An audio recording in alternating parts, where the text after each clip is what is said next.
Following these debates on the wider Atlantic involving many issues like food security, migration, and many other major issues. Now we are going to deal with Morocco and the Atlantic. Morocco and its Atlantic Bank, 3,000 kilometers. Morocco is well aware of its assets, of its luck to be exposed to the Atlantic, to be opened on the Atlantic, and this has been the basis of its foreign policy in all aspects for years now. Now we are going to cope with all the aspects related to the Moroccans between Morocco and the Atlantic, Morocco and Africa, and the other bank of the Atlantic, meaning America.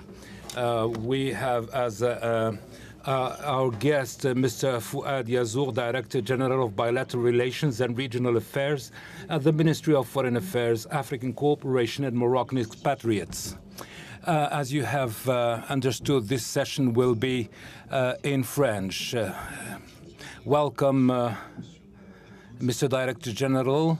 Well, I leave it to you to elaborate on what I have just said about Morocco and the Atlantic. There has been a major meeting in Rabat last June with several African ministers, how Morocco can tap its geostrategic position as part of its international cooperation with this bank.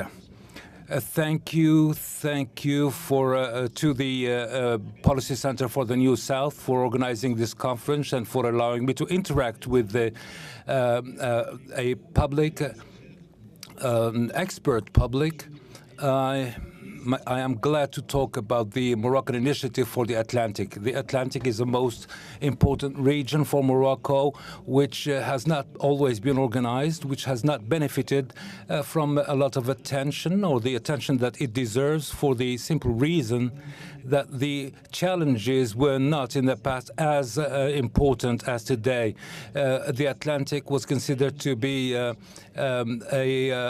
ocean where nothing important would happen. It was said to be the sea, the dark sea, as it were.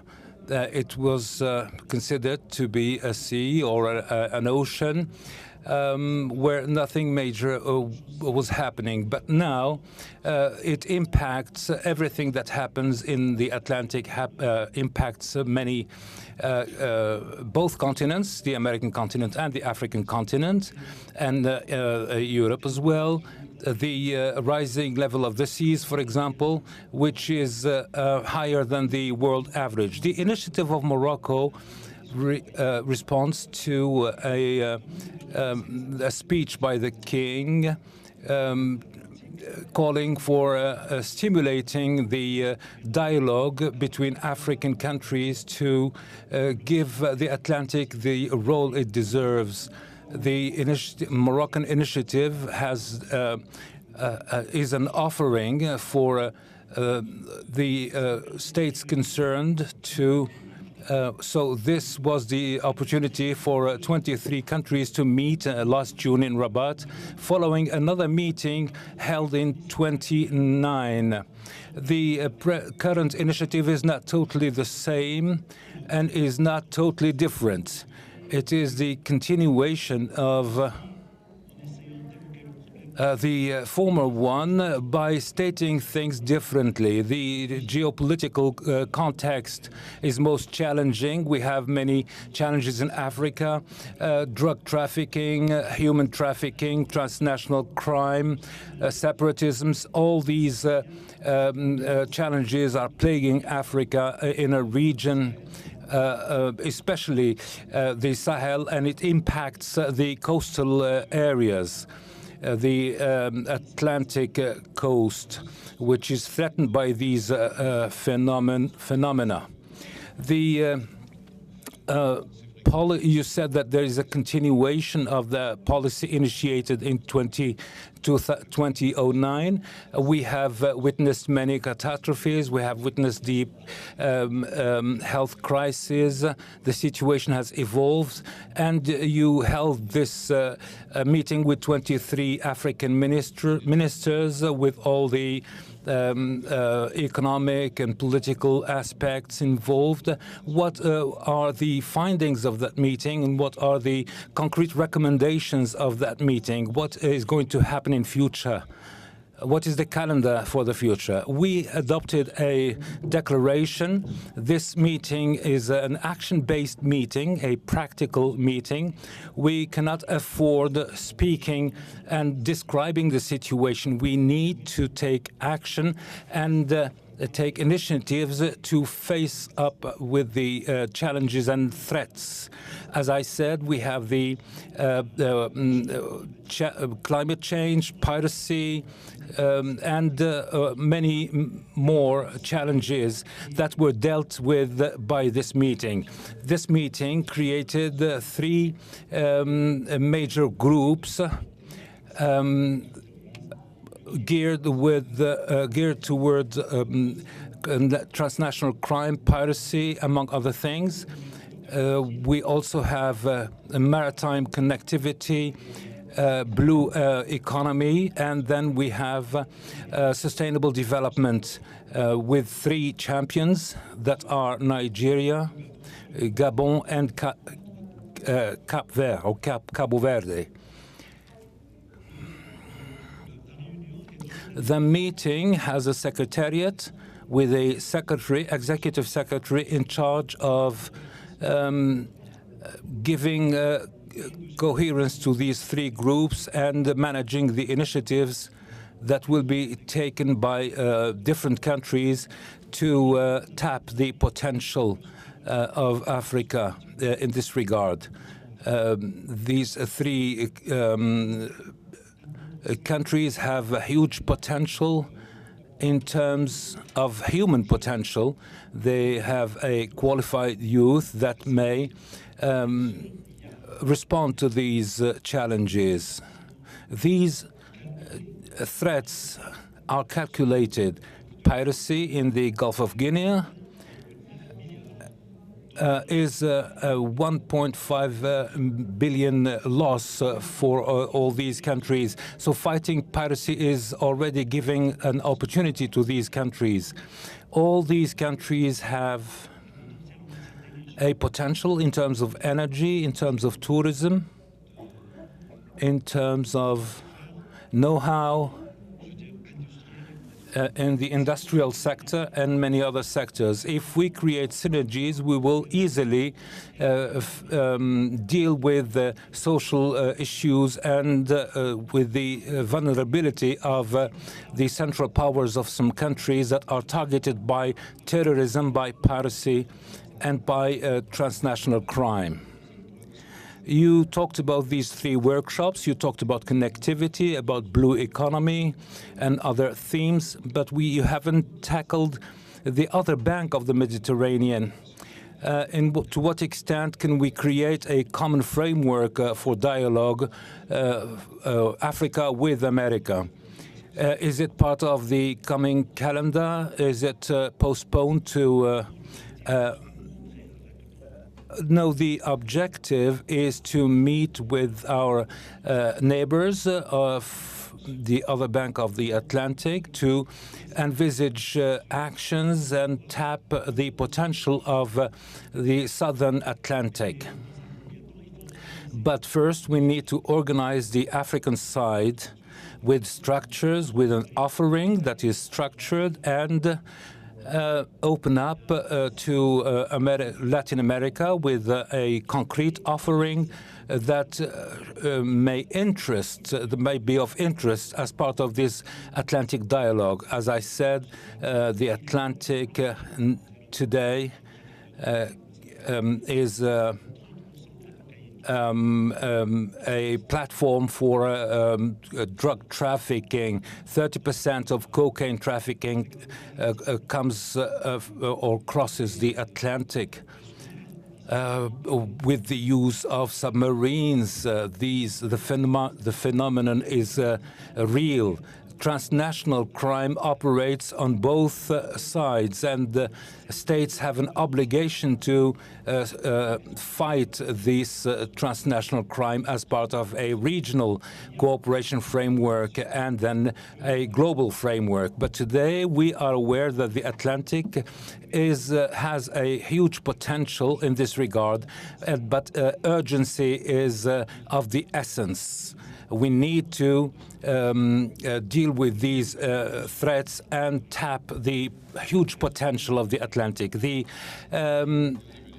gas pipeline of Nigeria is one of the flagship projects of this region, which will cross 14 countries and will enable social, industrial, cultural development, and will interconnect a huge chunk of the African continent, and will also enable us to tap this potential which exists across the African region. The project, what is the situation of this project? What is the calendar? There is no fixed calendar. It is at its final stage and will be implemented very soon. Feasibility studies are complete, technical studies are also complete, and even the legal agreements between Morocco and ECOWAS and other stakeholders have been signed. So everything is, we are prepared to launch the project, and funding will come from different parts. And this will enable the development of a whole region, and will also enable us to recover prosperity and stability. Through development, I'm convinced the youth will be interested in remaining home, working, and participating in their own development, their own country's development. This project will be of interest to the whole world and benefits already from a significant attention in Europe and from other donors, and will very soon come to fruition. We are now talking about the Atlantic, the wider Atlantic. When we say wider, we say it is across the board, but also so are there any stakes as part of the current context? Well, the action now is Afro-African. We are organizing ourselves to open up to the world. We need not delve into pedagogy with other parts of the world before structuring our own offering and before organizing ourselves first. I think that the African stakeholders are ready, and I listened to the 23 ministers. They are all very enthusiastic. They are aware of the significance of these projects, of this structuring project that will participate in their prosperity and stability. Morocco is an African country among other African countries taking the initiative because we have the longest coastal areas, more than 3,000 kilometers. Morocco is convinced of its responsibility in terms of leadership and the importance of searching for synergies. And Morocco is opening up to the world with a program of action that is detailed, inviting others to get involved in this African dynamic. Africa is of interest to the whole world today. There are several initiatives with China, with Japan, with Turkey, with the EU, and others. The whole world is interested in Africa. There is a huge potential in Africa for everyone. And here, I think we may be the interlocutors of the world. our South-South cooperation should not be at the expense of the North, but in complementarity with the North, and Africa needs to exploit first its own potential. Another question, what you have explained, Mr. Ambassador, this Afro-African dynamics, how can we create a coherent, a consistent, and a global framework to favor and encourage exchanges, trade exchanges, north-south and east-west? Have you dealt with this issue? Yes, most certainly. The logistical aspect is very important. Maritime cooperation is very weak, 8% across the Atlantic. The world trade is based up to 80% on maritime connectivity. So we focus on this maritime connectivity as a backbone of this dynamics. The trade needs to be fluid and smooth between African countries as part of the ZLECAf, the free exchange area. And we have the tools to encourage African countries to engage in trade between them based on this maritime connectivity, and to be able to export with added value to other continents. There are 23 countries. These 23 countries, going from the Morocco in the north to South Africa, with a history, with capital H, with different economic stakes, with different issues and problems, with different languages. A question that might seem naive. Do we have a comprehension the issues and the topics that will be tackled, or that involve the west of Africa? Are they the same as in the eastern part of Africa? Or well, there is consistency, because we are faced with the same challenges. When we say that 48% of the victims of terrorism are to be found in Africa, it is the same challenge. They are in Africa. There is no difference. The space occupied by this terrorism is widening. It used to be a small part of the Sahel. Now it impacts coastal areas and even Central Africa. It may even extend to Southern Africa. So this is a trend that we need to tackle altogether. The objective being to put more consistency, more coherence. This conference aims to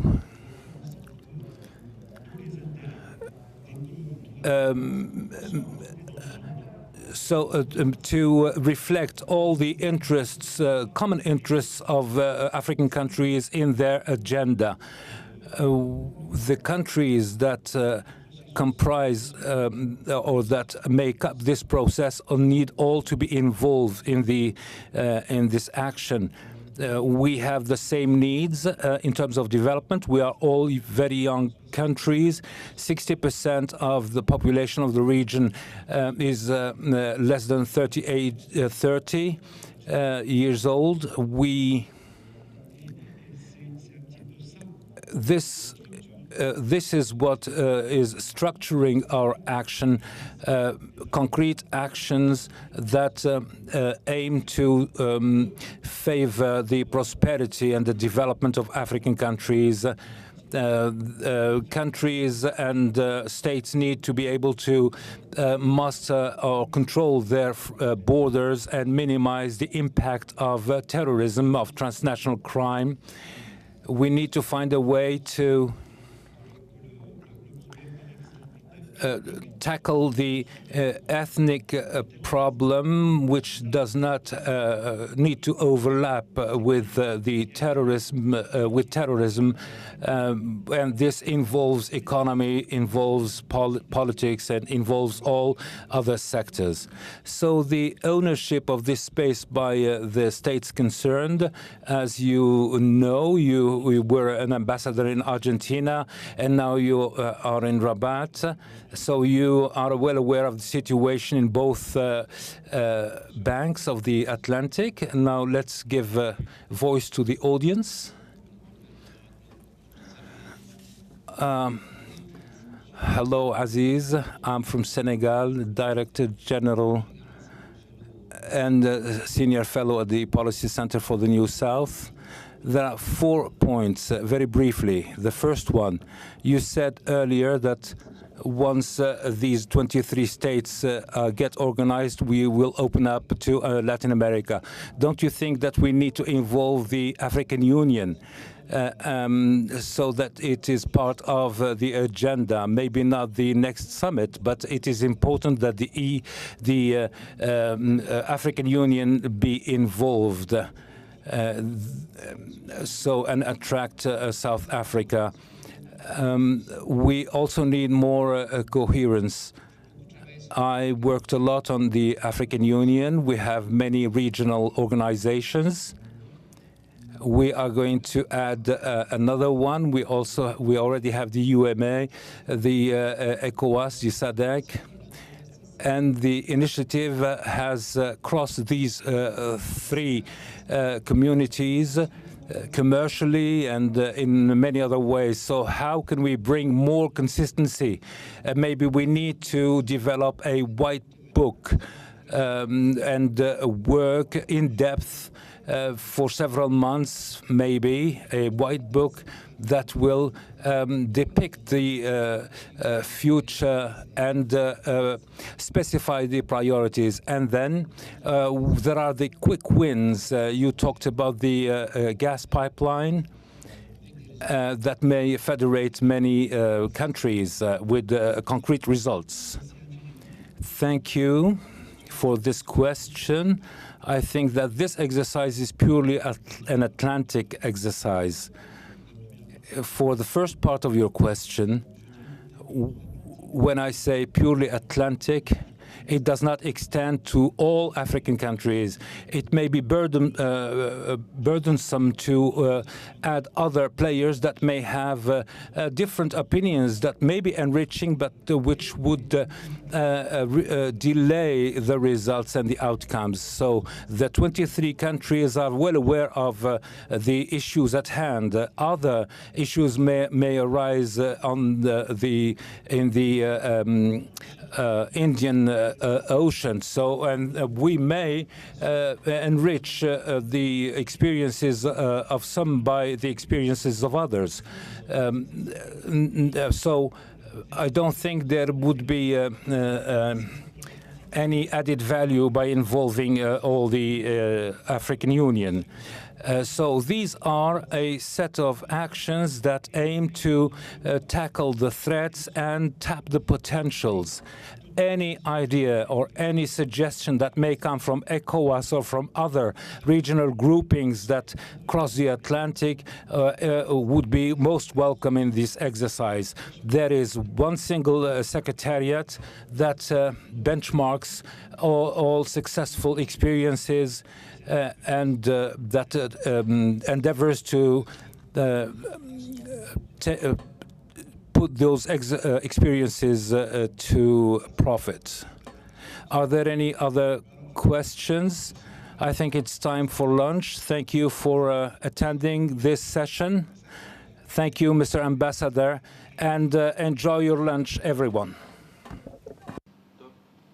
Ladies and gentlemen, thank you for your participation this morning. We will now break for lunch and reconvene at 2:30 p.m. Please enjoy your meal.